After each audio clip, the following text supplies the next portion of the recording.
Ok, ¿se ve? Sí, doctor. Listo. Entonces lo que vamos a hacer es vamos a hablar del quiste hidatídico. ¿De acuerdo? El quiste hidatídico, como les decía, es una de las últimas cosas que vamos a ver en este orden. La próxima clase, que en realidad va a ser el día viernes, ya que por razones ajenas a mi voluntad no voy a poder pasar clases el día de mañana. Así que vamos a tener la clase el día viernes directamente. Pues a partir de ahí vamos a ver lo que es la patología neoplásica y la patología tumoral benigna, que serían los últimos dos temas eh, programados para que yo se los plantee.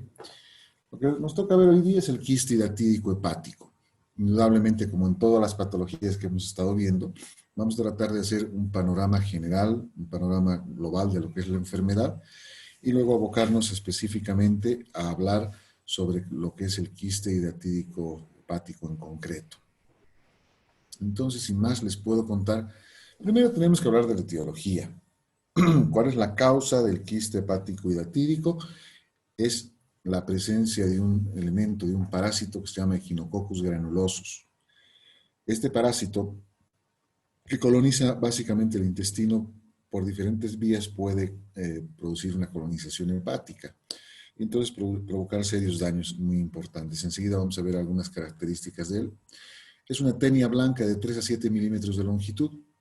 Está formado por una serie de proglótides, quiere decir por una serie de segmentos, donde la hembra adulta fértil, vamos a decir embarazada, en la última de las proglótides contiene una serie de pequeños bebés, de pequeñas hifas, de pequeños eh,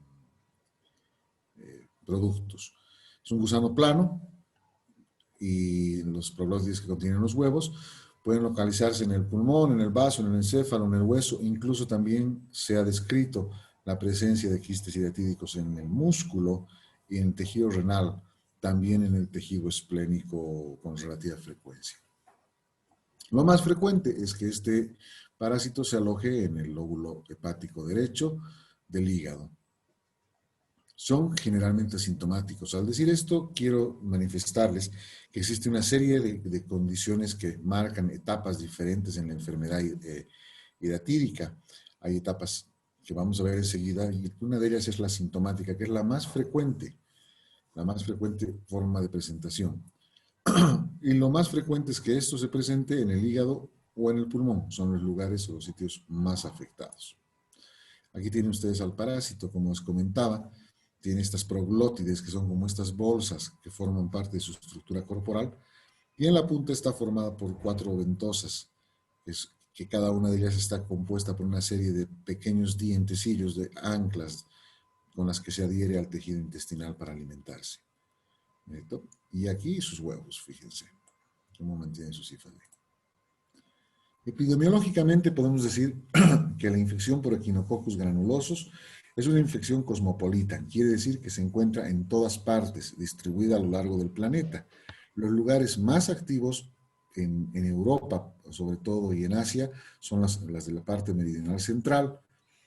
¿Ya? ¿Qué es lo que sucede aquí? Hay un estado que es el estado activo, que está en las heces del perro, y un ciclo perro-vaca, perro-cerdo, que es el ciclo de contagio directo. Lo que eventualmente sucede es que en las deposiciones de estos animales pueden encontrarse los huevos o los quistes del Echinococcus, y este quiste es de una alta resistencia, puede vivir incluso 300 días. Imagínense ustedes la larga vida que tiene en el suelo, en las heces, en la tierra, en el polvo. Entonces, es fácilmente sencillo comprender que habrá una posibilidad de contagiarse pues muy amplia en función a alimentos mal lavados o mal regados, etcétera, ¿no? La diseminación se da básicamente en función al viento, a las aves que transportan en sus patitas y en su cuerpo, y al manipuleo también de otros elementos. En el hospedero es en realidad en el que se desarrolla todo el ciclo maduro del parásito, o se desarrolla la hidátide o el escólex. En América del Sur es más frecuente en Argentina, Bolivia, Brasil, Perú y Uruguay.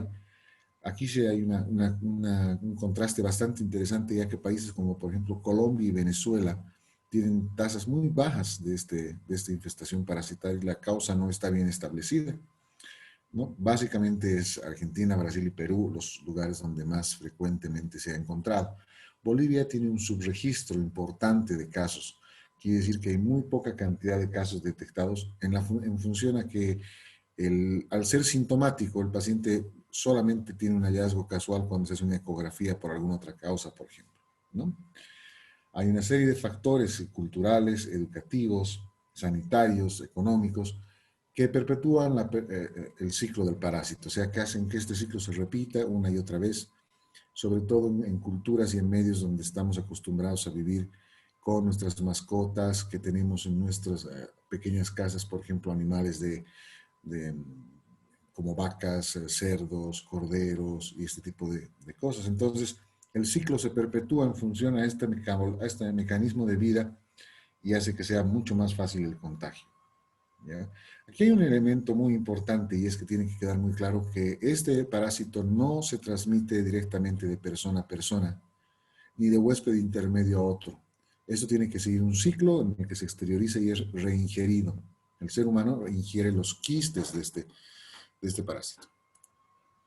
El ciclo biológico del quiste tiene tres etapas o tres ciclos, tres huéspedes importantes, que es el huésped definitivo, y aquí yo les he puesto canes por no poner perros y demás, porque suena feo, pero son los canes, los coyotes, los dingos, los perros silvestres, todos estos animales que tienen al parásito en una forma adulta, en la fase madura, en la fase activa del, del parásito.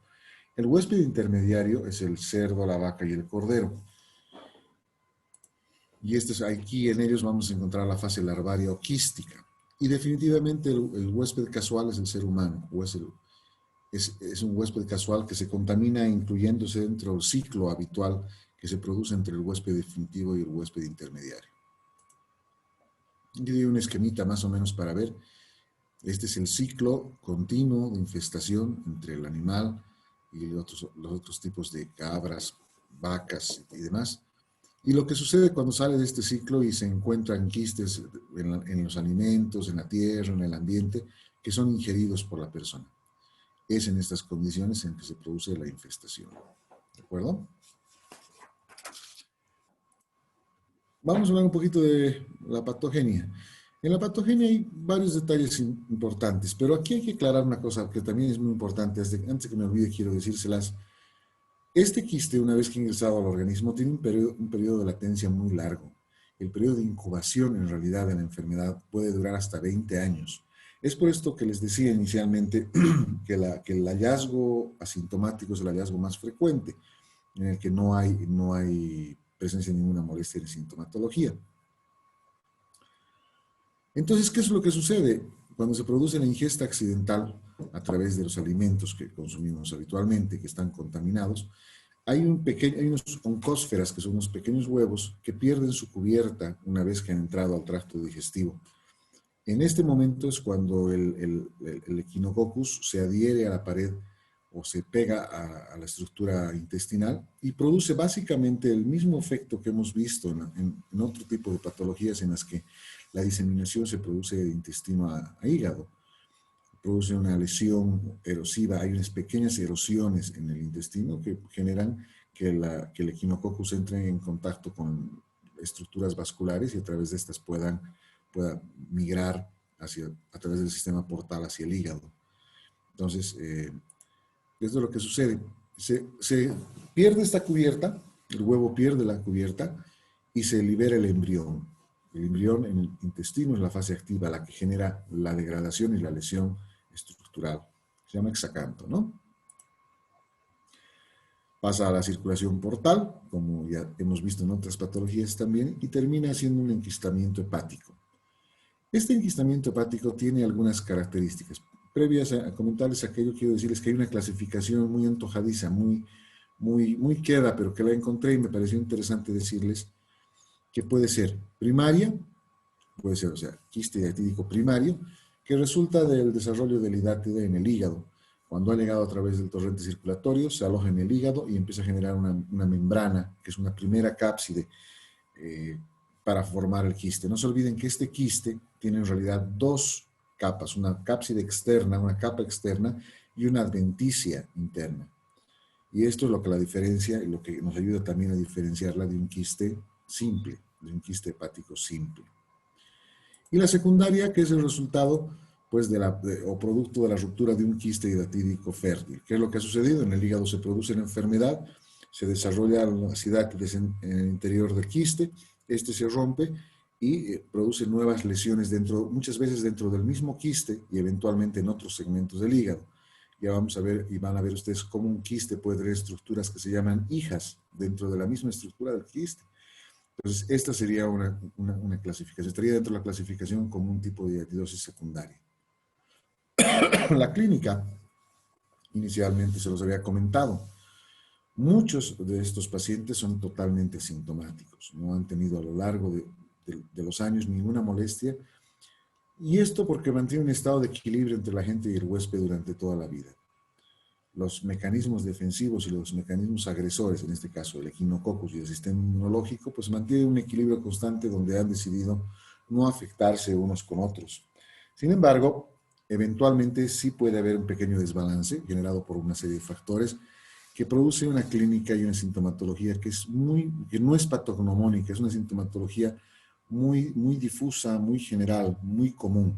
Y esta sintomatología está en base a un dolor en el hipocondrio derecho, es intermitente. Ustedes se acuerdan que cuando hablamos de quistes piógenos y hablamos de quistes amedianos incluso, habíamos dicho que el dolor era de carácter intenso y continuo.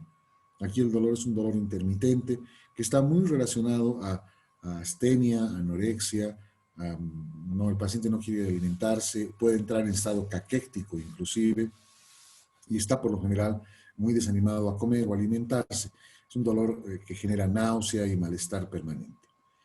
Puede existir una masa palpable, esto tanto en el periodo sintomático como en el periodo sintomático. Y esta masa palpable puede adoptar eventualmente ribetes de gran importancia. Esa masa palpable puede evidenciarse a través de una palpación superficial sobre la superficie hepática sobrante o nadante, digamos así, que está por debajo del reborde costal. Y ahorita les voy a mostrar una imagen que nos da una idea de cómo más o menos va eso. La ictericia y la fiebre están en función al grado o a la posibilidad de cercanía del quiste con estructuras vecinas. No se olviden ustedes que la sintomatología como concepto general del quiste hidratídico está en función a tres elementos principales: a que produzca obstrucción, a que produzca compresión extrínseca o a que produzca desplazamiento de estructuras. Estos son los tres principios clínicos de la sintomatología y en función a esto vamos a tener unos u otros elementos. Hay alguna sintomatología pulmonar, sobre todo cuando el quiste ha logrado pasar el hígado y ha hecho siembras en el parénquima pulmonar. Y obviamente esto está relacionado con tos, hemoptisis y vómito. La masa quística, especialmente ubicada en el abdomen o tórax asociada a antecedentes epidemiológicos, eso quiere decir el hallazgo o la identificación de una lesión en la región hepática o torácica derecha, que tenga relación con pacientes que han realizado viajes transatlánticos o que han realizado viajes a distancia o que han estado expuestos a condiciones potencialmente importantes para contraer esta enfermedad, son importantísimas, ¿no?, para llegar al diagnóstico. Y como les decía en un principio, las manifestaciones pues son variables y están en función a todos estos elementos mencionados. La forma sintomática, se las decía al principio, es crecimiento lento, varios años de incubación, no se eventualmente identifica con ninguna sintomatología y sí es un resultado de un hallazgo casual que se denomina incidentaloma. Quiere decir que se ha realizado una ecografía por algún otro tipo de patología, por ejemplo una patología vesicular, y en la exploración que realiza el imagenólogo, al hacer un mapeo del hígado, encuentra lesiones sospechosas o lesiones que pueden ser compatibles con un quiste hidratídico hepático. Ya vamos a ver que ecográficamente es mucho más fácil diagnosticar. Entonces, en conclusión, la forma más frecuente de diagnóstico de un quiste hidratídico es el hallazgo casual o el tamizaje ecográfico realizado por otra causa y que nos genera pues la identificación de las lesiones quísticas, o sea, los incidentalomas, así se denomina. Bueno, y lo que les había comentado, ¿no? Inicialmente, dependiendo del tamaño de la lesión y localización, puede evidenciar una tumoración palpable en hipocondrio derecho o epigastrio. Ahora, esta es más o menos la idea de la lesión palpable. Fíjense, puede llegar a tener rasgos tan sobresalientes. Este es el segmento 8 más o menos, hepático. Seguramente el quiste se encuentra en ese lugar que está produciendo esta protrusión, incluso cutánea, con afectación de la superficie de la piel. Entonces, eso es así como se ve. La forma sintomática es dividible en dos etapas. Cuando hay manifestaciones clínicas comunes o simples o generales y cuando hay manifestaciones sintomáticas de procesos complicados. Sin embargo, igualmente que en lo anterior, aquí no hay sintomatología patognomónica que nos pueda dirigir o guiar hacia un diagnóstico de un quiste hiatídico. Los síntomas son inespecíficos, hay dispepsia, pesadez, malestar general, decaimiento, etcétera, ¿no? Y la tumoración que eventualmente podemos hallar a la palpación.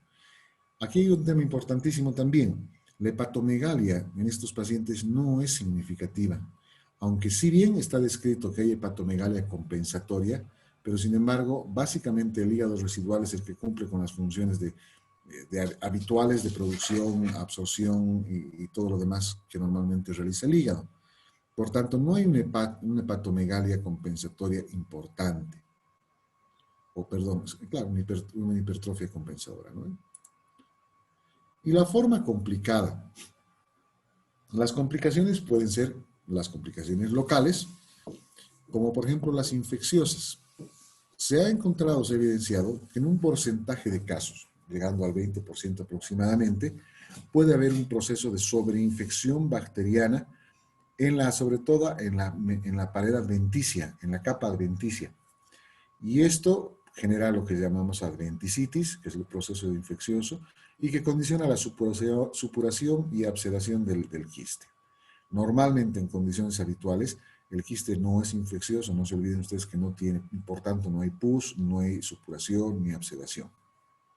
Otra de las complicaciones o de formas de presentación de una forma complicada del quiste hiatídico es el quiste hiatídico abierto y evacuado en la vía biliar. Esto es muchísimo más raro, es rarísimo, yo no he visto nunca ningún caso de estos, pero está descrito y como que está descrito hay que saberlo. ¿Qué es lo que sucede? Que eventualmente por la proximidad el quiste puede abrirse y drenarse hacia la vía biliar, con las consiguientes complicaciones pues del drenaje de elementos formes quísticos de la hidátide, ¿verdad? Lo que genera una serie de lesiones dentro de la vía biliar y obviamente compresión, adelgazamiento y perforación de los conductos biliares. La otra cosa que puede suceder es una compresión biliar, en cuyo caso pues la ictericia va a ser un elemento básicamente constante en estos casos. También es sumamente raro que exista compresión biliar por los quistes hiatídicos, ya que estos al ser producidos sobre los segmentos más periféricos, la posibilidad de compresiones biliares importantes es escasa. O sea, tendría que estar muy cerca a un árbol biliar principal, como un hepático derecho o izquierdo, para producir, digamos, sintomatología relacionada con obstrucción biliar. La compresión vascular y la apertura en la vena cava inferior o suprahepáticas son dos rarísimas posibilidades de presentación de las formas complicadas. Puede haber una compresión vascular del pedículo portal, lo que genera obviamente un síndrome de hipertensión portal, o también puede haber compresión del sistema suprahepático, generándonos lo que conocemos como síndrome de Budd-Chiari. El diagnóstico de la patología que estamos viendo se basa en 5 pilares fundamentales que prácticamente son lo que evaluamos comúnmente para el diagnóstico de cualquier enfermedad. Aquí debemos considerar la clínica, con todos los datos que hemos mencionado, los hallazgos, el dolor, la forma de dolor, la intermitencia, la cronicidad de la sintomatología, los síntomas colaterales como enflaquecimiento, la caquexia, las alteraciones en el apetito y todos estos elementos. En un contexto clínico general, lo evaluamos de esta manera y sacamos esta conclusión. Epidemiológicamente, indudablemente vamos a pesquisar de dónde viene el paciente, en qué condiciones vive, cómo es su cotidiano quehacer, ha estado viajando en algún lugar específicamente, realiza campings, excursiones y este tipo de actividades donde está en mucho contacto con la naturaleza, o es trabajador de granjas y este tipo de lugares. La imagenología, como vamos a ver en algunas imágenes posteriores, pues son determinantes y hoy por hoy la ecografía y la tomografía resultan ser prácticamente conclusivas en cuanto al origen y a la etiología del quiste hidatídico. A veces hay o se presenta alguna duda en el diagnóstico entre el quiste hidatídico y el quiste hepático simple. Es, digamos, la posibilidad de realizar un diagnóstico diferencial más complicado, pero que finalmente se dilucida en función al espesor de la pared, ya que el espesor del quiste hidatídico o del quiste simple es mucho más delgado y es único. El espesor del quiste hidatídico puede evidenciarse como doble o ser mucho más grueso. Y finalmente, pues es diagnóstico también los estudios inmunológicos que se realizan para esta patología, que los vamos a ver enseguidita. En cualquier caso, no puede existir un diagnóstico final si no se ha realizado un estudio anatomopatológico. Y esto se logra una vez se haya conseguido alguno de los estudios complementarios invasivos o se haya tomado una muestra en cirugía. Pero de todas maneras, la confirmación definitiva es a través de patología, donde se evidencian datos y formación de la estructura del bicho. ¿Qué laboratorios son los más frecuentes? La serología para ELISA es un estudio que se ha hecho por mucho tiempo y se lo hace, que ha sido superada por la de Western blot las últimas décadas, por su alta sensibilidad y especificidad. Es mucho más específico que el test de ELISA, porque sucede que el test de ELISA eventualmente puede presentar negatividad o ser negativo si acaso el quiste no se ha filtrado o si no contiene Scolex o si el parásito no es viable. Por ejemplo, un quiste calcificado es negativo para ELISA. Si en el contenido del quiste no existen Scolex, también va a dar un resultado negativo. Entonces existe una probabilidad de algunos falsos negativos.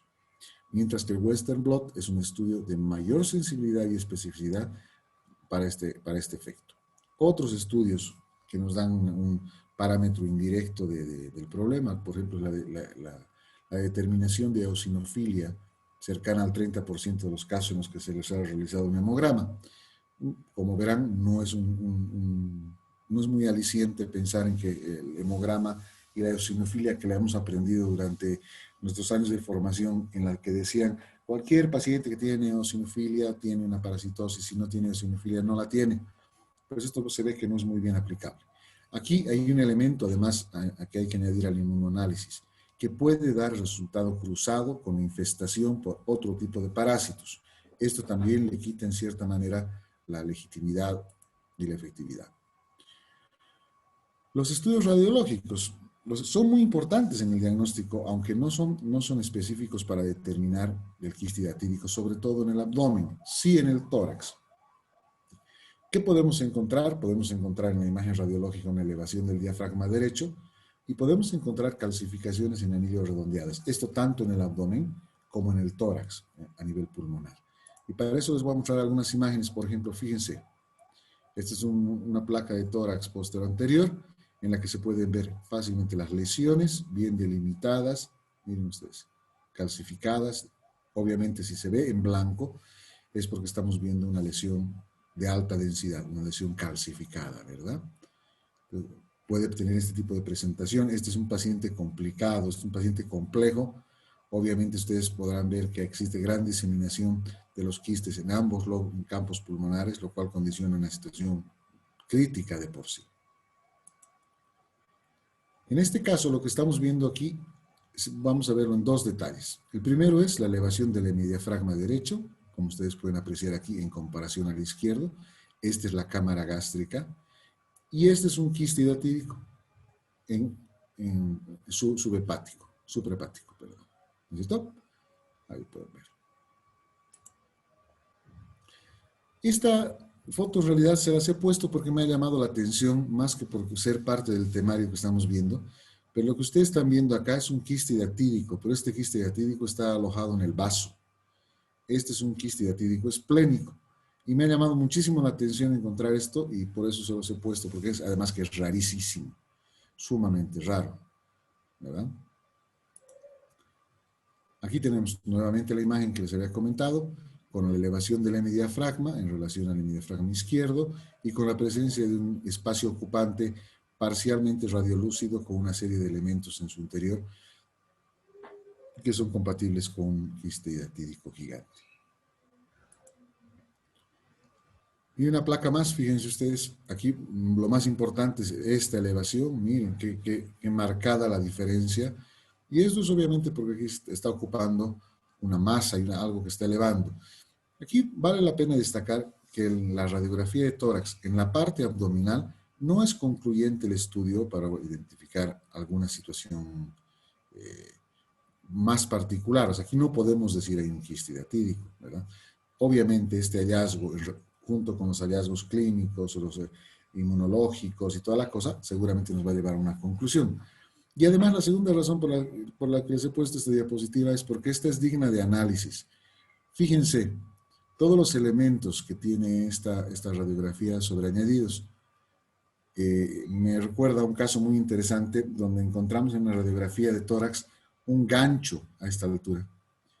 Y entonces todo el mundo, y este era un paciente joven, un paciente de 11, 12 años, un niño, y todo el hospital se puso de cabeza pensando cómo se ha tragado el gancho, por qué se ha tragado el gancho. Entonces vinieron médicos de un lado, vinieron médicos de otro lado, y todo el mundo evaluaba al pacientito que se había tragado el gancho, no tenía ninguna molestia. Y cuando descubrimos que lo que en realidad había pasado es que le habían sacado la radiografía con una venda en el tórax que estaba sujetada con un gancho. Y lo mismo sucede acá, fíjense, fácilmente podemos concluir que se trata de una dama, ¿verdad? Porque tiene estos fijadores del brasier, tiene los botones, tiene los sujetadores de las tiras, entonces es bastante interesante y cualquiera que no tuviera mucha experiencia puede decir, oye, esta señora se traga un botón. Entonces, bien interesante esta radiografía. La ecografía. La ecografía, bueno, ya sabemos de las ventajas que nos ofrece un estudio ecográfico. Es accesible, bajo costo, fácil de realizar. En el caso de los quistes hidatídicos, una vez hallada la lesión ecográfica, pues les contaré que es bastante sencillo concluir que se trata de un quiste hidatídico. ¿Por qué? Porque estas son lesiones hipodensas, son bien definidas, tienen calcificaciones periquísticas alrededor del quiste, tal vez más de un 30%, yo diría hasta un 50% de las veces, se produce como un reforzamiento en el reborde del quiste, que son las calcificaciones periquísticas. Este estudio es útil tanto para el diagnóstico, para el tamizaje y para el seguimiento. Aquí tenemos que considerar, y lo vamos a ver al final del tema, el seguimiento es fundamental y se realiza a lo largo del primero, segundo, quinto y 10º años después de haberse diagnosticado y tratado un quiste hidatídico. La sensibilidad es del 100%, sí o sí encontramos la lesión, y la especificidad es de un 98.5%, o sea, casi siempre podemos establecer que se trata de un quiste hidatídico. Aquí hay una importancia muy grande, que la limitación más grande que tiene la ecografía es que nos muestra la lesión, nos dice dónde está, nos dice de qué tamaño es, pero no nos muestra en relación a qué se encuentra o a qué profundidad se encuentra, o cuáles son las características propias del quiste. Entonces, es como que nos está mostrando una imagen bidimensional donde no nos permite abordar mayores detalles. Y es por esa razón que, bueno, aquí tienen ustedes la ecografía, fíjense, quistes hidatídicos múltiples, bien circunscritos, bien reforzadas las paredes en varias partes, en varios casos, con reforzamiento periquístico. Aquí tienen un quiste más fácilmente interpretable. Fíjense, desde la doble pared que se puede ver, aquí está la adventicia, y esta es la pared propia del quiste, bien diferenciada y medio separada inclusive. Tenemos las pequeñas lesiones, los escólex que se pueden evidenciar dentro del quiste, que es entre radiolúcido y radiopaco.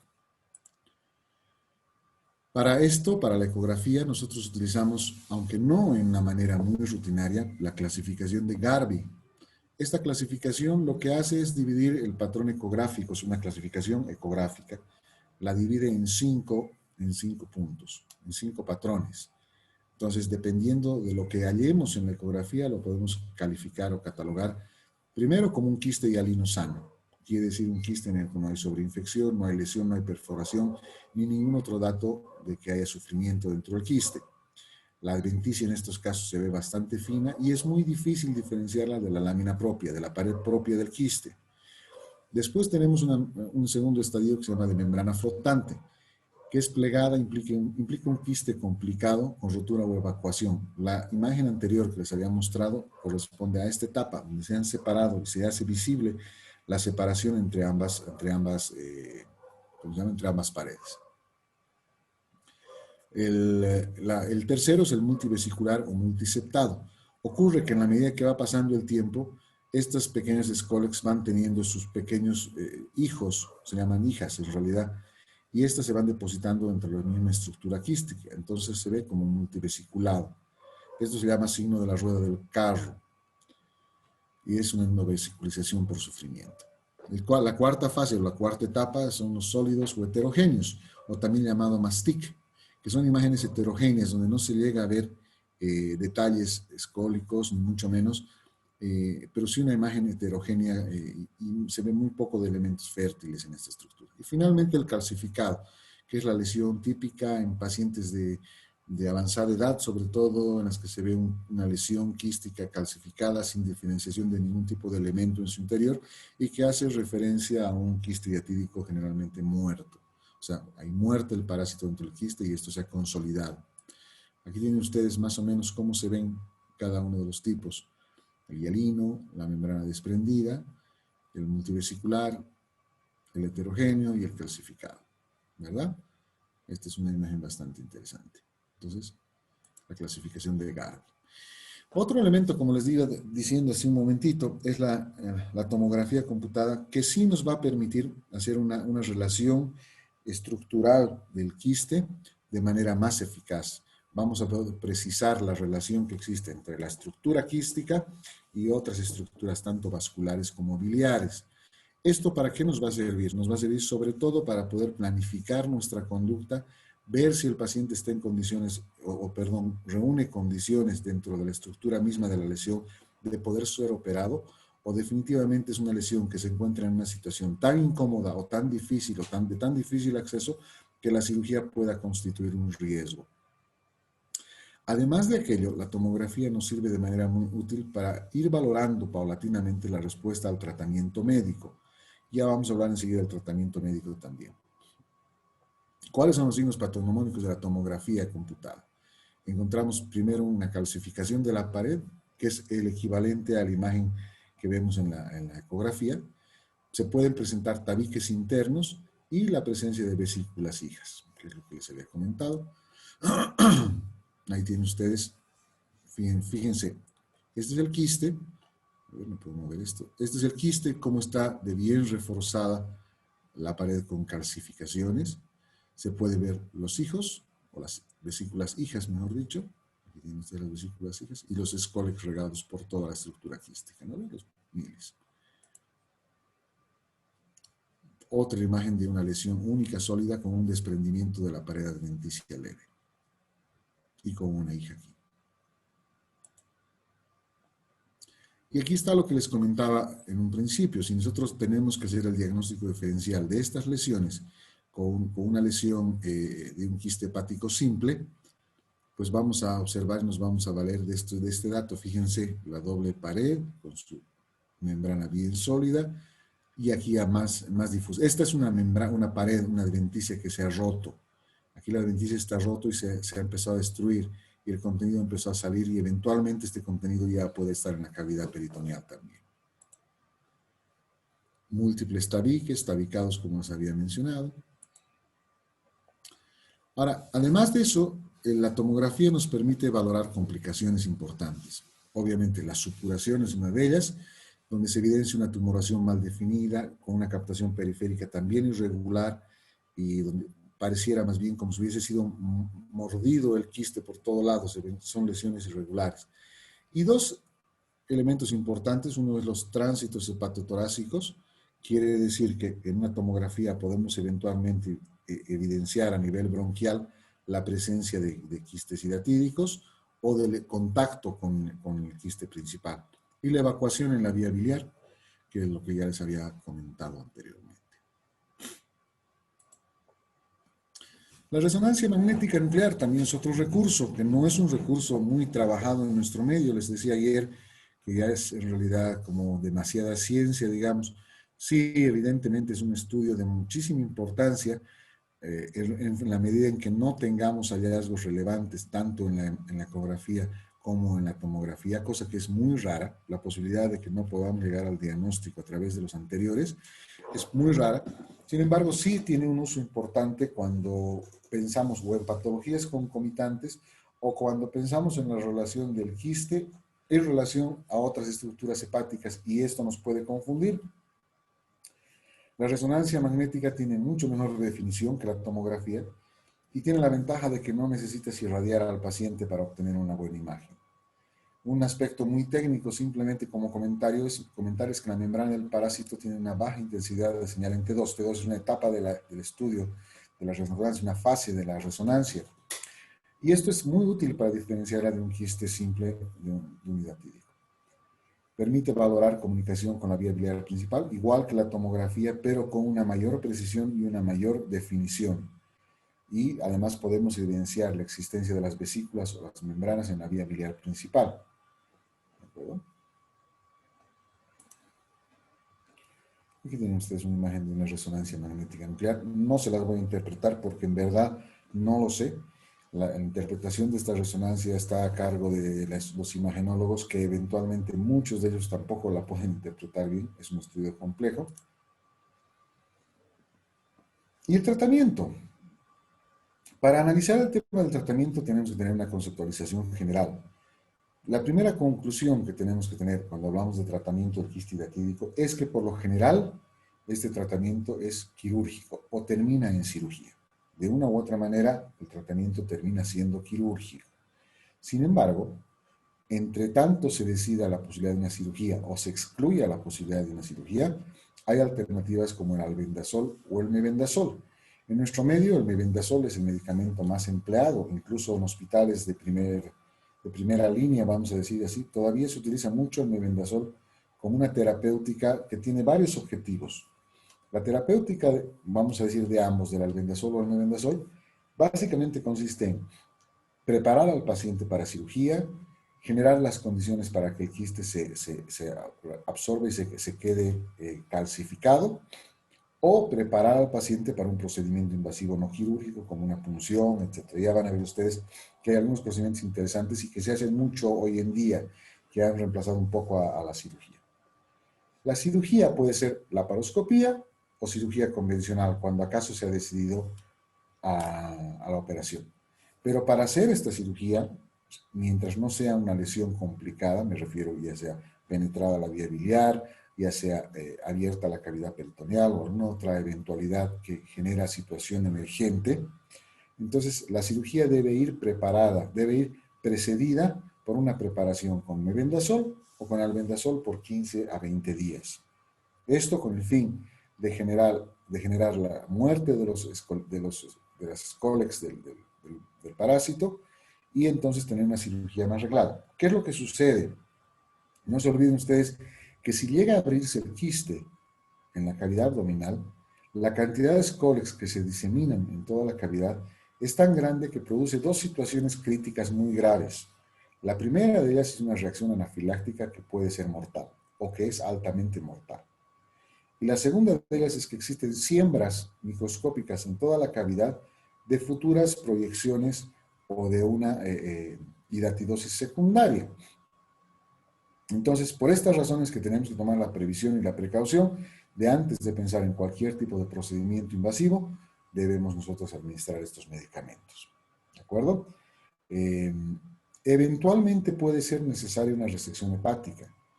Sí, cuando el quiste es demasiado grande o compromete segmentos demasiado complejos en su individualización, se pueden hacer hepatectomías derecha o segmentectomías o hepatectomías parciales también, ¿no? Esto en función a cuál sea la necesidad. Cuando decidimos laparoscópica o abierta, hay varios criterios también para ver aquello. En función al número de quistes, a la localización de los quistes, a las condiciones del paciente, que las vamos a ver enseguida también.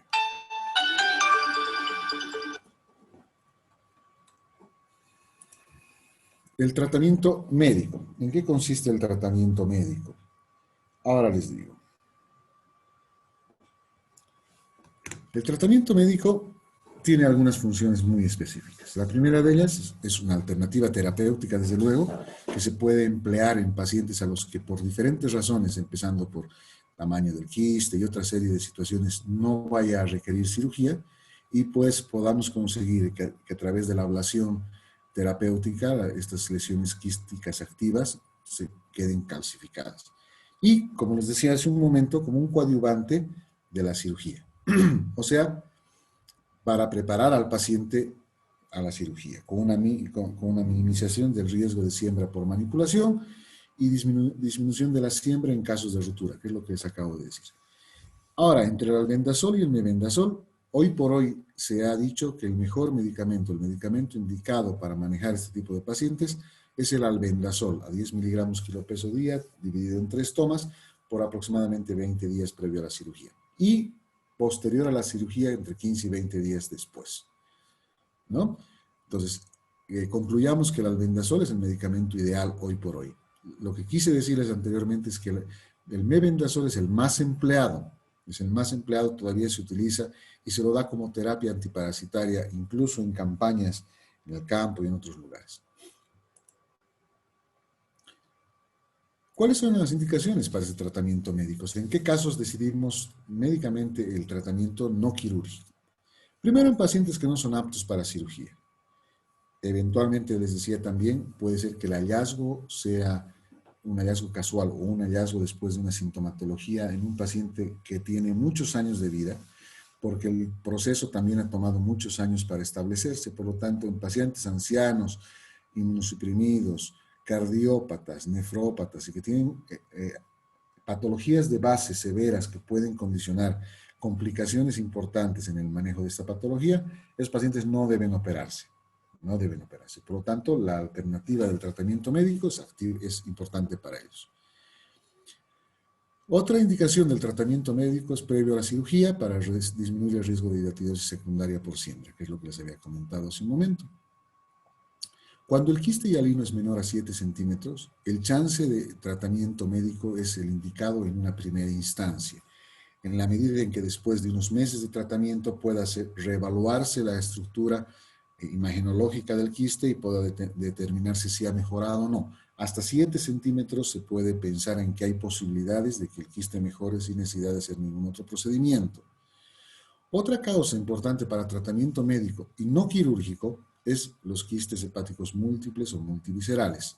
Entonces, hagamos de cuenta que el hígado tiene 5 o 6 quistes dispuestos indistintamente en los lóbulos derechos, izquierdos, inferiores y superiores. Pues no está indicada la cirugía, o por lo menos inicialmente, sin antes no haber intentado un tratamiento médico que pueda condicionar la mejora de esta situación. Y multivisceral, porque el quiste, como hemos hablado ya varias veces, puede migrar, puede saltar, puede salpicar a otros órganos. Entonces, si tenemos quistes hidatídicos en hígado, en pulmón, en vaso, y lo tenemos en músculo, pues obviamente la alternativa quirúrgica no es una buena opción. ¿Listo? Ahora, ¿de qué depende el tipo de tratamiento? Les había comentado en primera instancia de la edad del paciente, el terreno del paciente, la condición general del paciente, el tamaño del quiste, un quiste de mayor a 7 centímetros, el lugar donde se encuentra el quiste y la accesibilidad al mismo. Este punto de localización es importante por doble aspecto, tanto para determinar qué tratamiento le vamos a hacer, si quirúrgico o médico, y también para determinar si dentro del tratamiento quirúrgico vamos a hacer cirugía convencional o cirugía laparoscópica, ¿no? Y el estado biológico del quiste. Un quiste calcificado de pequeña dimensión generalmente no tiene indicación de ningún tipo de tratamiento. Entonces, ahora, cuando consideramos el tratamiento quirúrgico, este debe ser realizado cumpliendo con las premisas básicas de la cirugía de la hidatidosis. ¿Cuáles son estas? Primero, quiere decir cuáles son los objetivos, a qué queremos llegar ofreciendo al paciente cirugía. Primero, erradicar el parásito, queremos eliminar el parásito. Segundo, evitar la posibilidad de que haya recidivas y por tanto disminuir la morbimortalidad. Para esto, hemos dicho, se puede realizar cirugía convencional o laparoscópica. En ambas, parte de las cosas que se hacen cumplen las premisas de estos elementos. ¿Y cómo se hacen? Por ejemplo, por ponerles un ejemplo, ya sea en cirugía laparoscópica o en cirugía convencional, una vez que decidimos o el destrechamiento del quiste o la aspiración del quiste o la quistectomía parcial o la quistostomía, siempre la hacemos poniendo alrededor de la lesión quística un montón de gasas que tengan elementos antisépticos para evitar que el riego pueda generar siembras nuevas. Por ejemplo, es una de las medidas, por comentarles alguna. En esta disyuntiva de hacer tratamiento médico o hacer cirugía, hay que considerar también este elemento que es muy importante. Primero, ver si el paciente es paciente sintomático o con quiste hidratídico complicado. Este es un escenario que nos plantea básicamente cirugía sí o sí, previo tratamiento médico para preparación del campo operatorio, para preparación del escenario quirúrgico.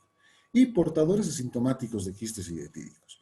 En este acápite B, ahí tenemos un desglose interesante, ¿no es cierto? En función al tamaño del quiste, a la accesibilidad del mismo y las posibilidades de que este quiste en algún momento pueda generarnos algún problema. Les pongo un escenario. Si es un paciente de 12 o 13 años al que le encuentran un quiste de 7 centímetros, tendrá una conducta, a diferencia de un paciente que tenga 65 o 70 años, en el que encontremos el mismo tipo de quiste. Asumamos que en un paciente en el que se ha realizado un hallazgo casual de un quiste hidratídico hepático de 7 o 10 centímetros, asintomático totalmente, y que tiene 70 años el paciente, es muy poco probable que en el tiempo que le quede de vida, pues pueda presentar la enfermedad de forma activa, o pueda tener sintomatología, o pueda generar complicaciones, mientras que en la persona joven, por el tiempo que queda de vida, pues es muy probable que ese quiste a mediano plazo pueda generar alteraciones. Por tanto, la decisión quirúrgica está en función a estos elementos también.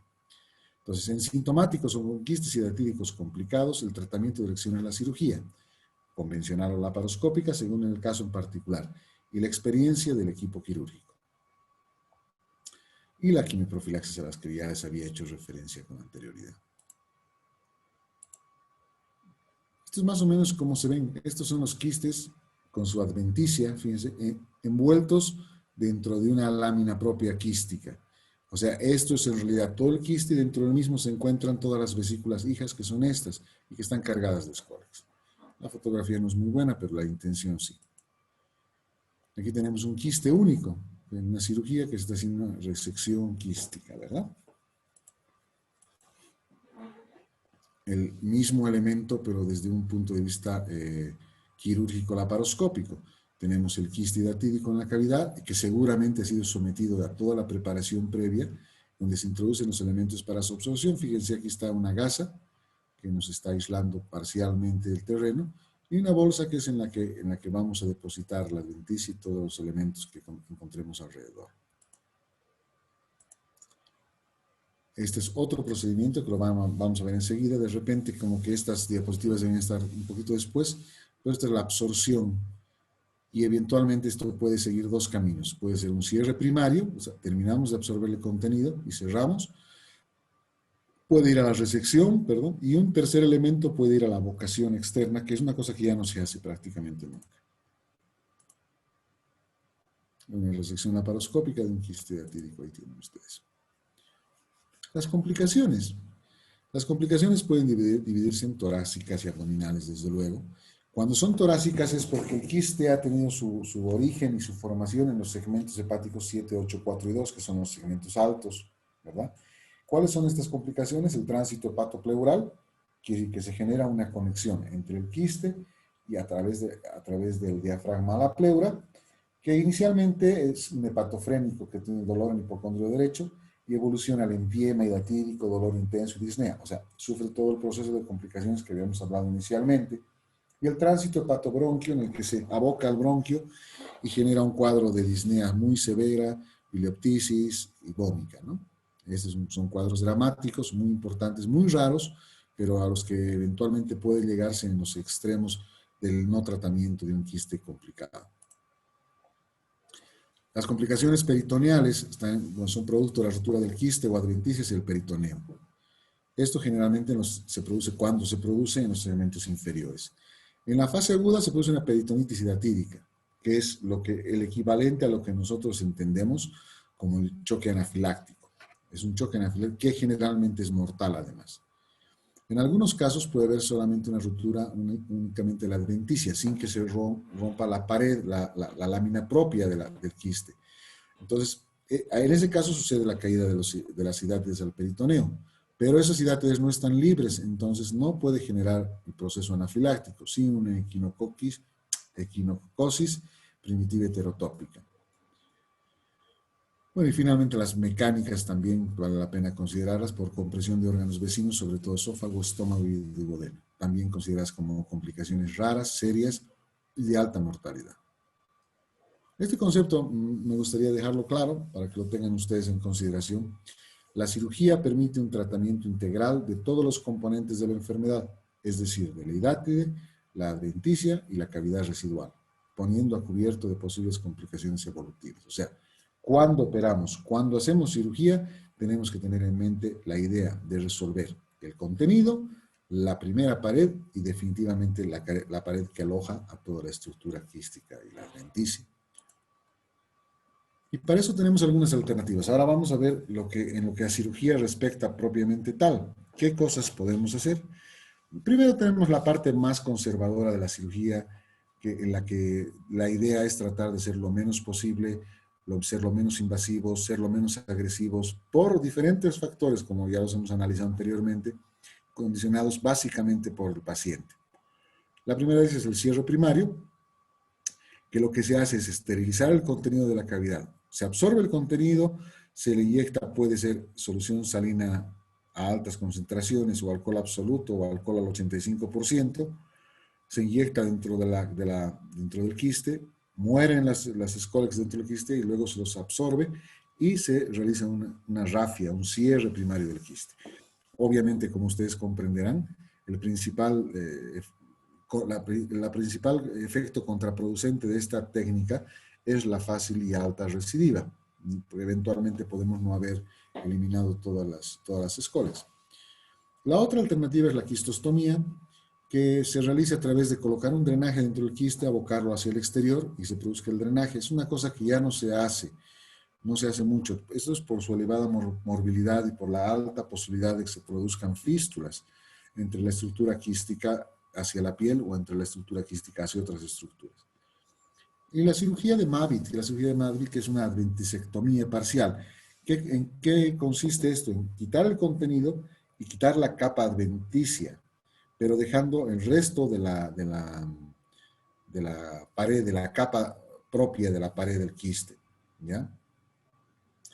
Esta es una técnica también muy conservadora y se la realiza en la medida de tratar de evitar lesiones por sangrado en el hígado o de erosiones muy grandes en la estructura hepática que condicionen posteriormente a una hemorragia o algún otro cuadro de este tipo. Y cirugías más radicales como el Mavit ampliado, que reseca más la adventicia en su totalidad, o más del 80%, y reseca también la pared propia. Aquí lo que me interesa que veamos es esto. La resección hepática, las resecciones hepáticas están indicadas en las lesiones quísticas y hidatíricas. Sin embargo, su aplicación y su uso debe estar limitado a exclusivas indicaciones de lesiones no manejables por otras técnicas, por otras formas.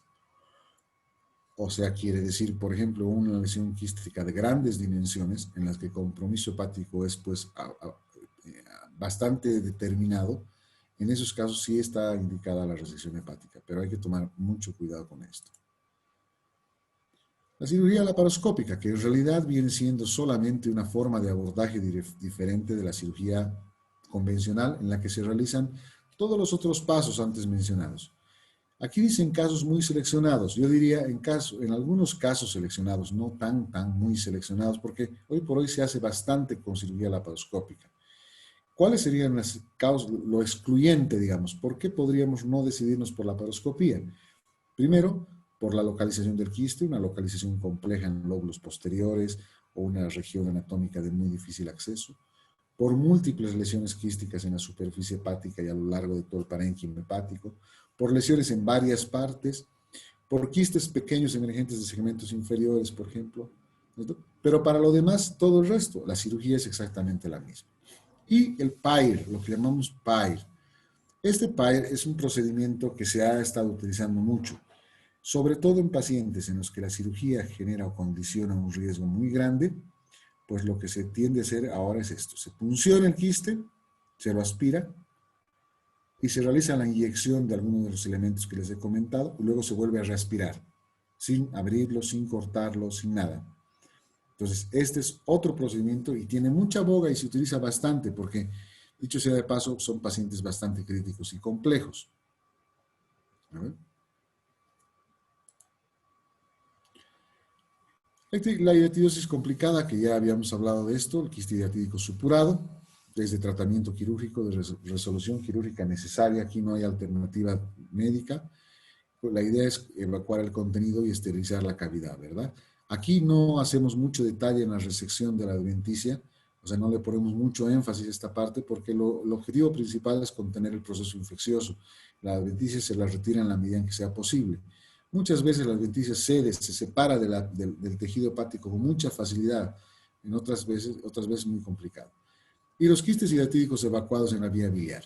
Entonces, este es un problema quirúrgico muy, muy complejo, de muy alta mortalidad, en la que obviamente está involucrada la participación de la toma de decisiones en cuanto al manejo de la vía biliar, donde eventualmente pueden ser necesarias derivaciones o eventualmente pueden ser necesarias resecciones hepáticas.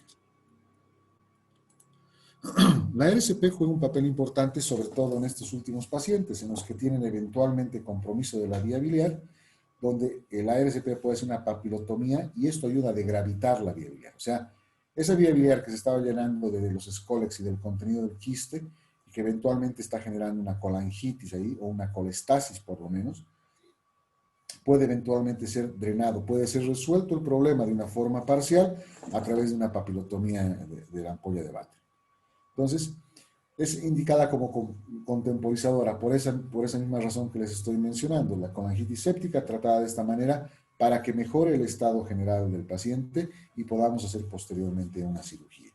¿Ya? Las directivas del tratamiento quirúrgico implican la evacuación del quiste, exploración de la vía biliar con colangiografía intraoperatoria, colecistectomía y desconexión quistobiliar. O sea, vamos a hacer, no solamente nos interesa resolver por un lado el quiste y por otro lado el manejo de la vía biliar. Debemos resolver ambas situaciones y además hacemos una colecistectomía también en estos pacientes.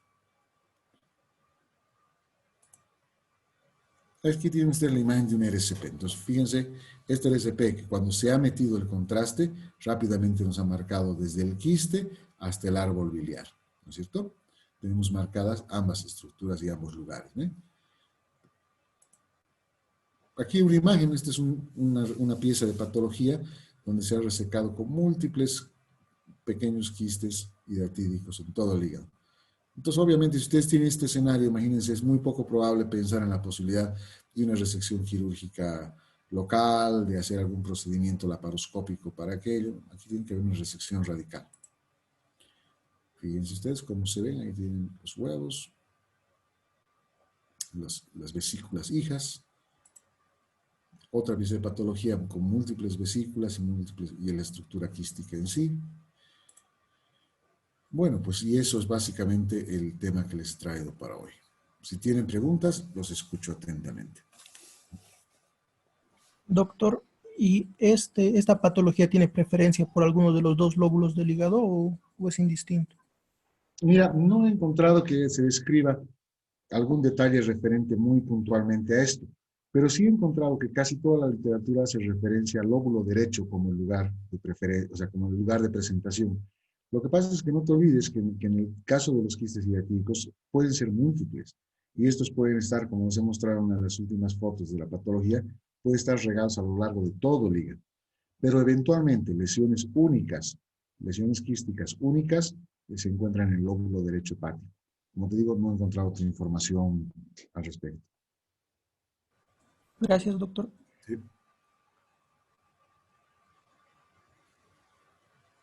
¿Qué más?